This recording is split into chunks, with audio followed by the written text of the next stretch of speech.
เจ้าเคยสงสัยบ่ว่าบริษัทเช็คอาร์ตเป็นบริษัทแนวใดบริษัทเช็คอาร์ตเป็นบริษัทที่ให้บริการแปลภาษาต่างประเทศบ่ว่าจะเป็นลาวอังกฤ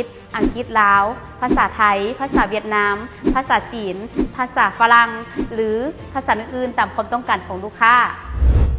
เอ้าแล้วเป็นประเภทไหนเน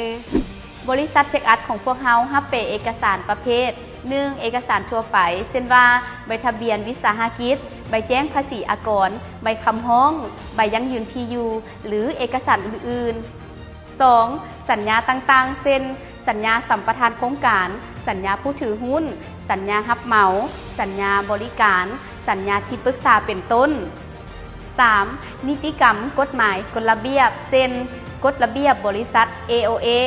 สัญญาแรงงานสัญญา MOA สัญญาเช่าสัญญาซื้อขายต่างๆ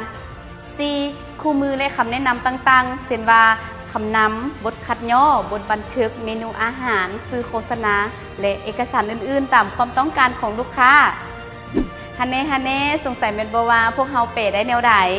เพราะว่าพวกเฮาเป๋โดยนักเป๋มืออาชีพที่มีประสบการณ์มาหลายปี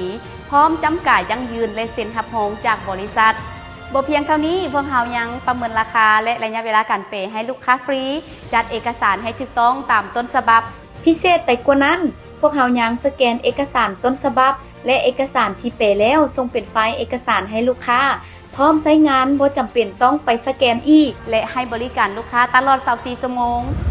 ว้าวน่าสนใจแท้แล้วเฮาจะติดต่อหาเพิ่นได้แนวใดล่ะง่ายๆเลยท่านสามารถติดต่อได้มาทางเบอร์โทรศัพท์020 5277 4279 5277 4279 WhatsApp ก็ได้เด้อหรือส่งมาทางอีเมล techa.translation@gmail.com และสามารถติดต่อทางเพจบริษัทเช็คอาร์ตบริการแปลภาษาต่างประเทศซึ่งบริษัทตั้งอยู่บ้านพลสว่างหอม11เมืองจันทบุรีนครหลวงเวียงจันทน์มาใช้บริการหลายๆเด้อบริษัทเช็คอาร์ตบริการแปลภาษาต่างประเทศบริการดีถูกต้องว่องไวทันใจลูกค้าแน่นอนมาหลายๆเด้อ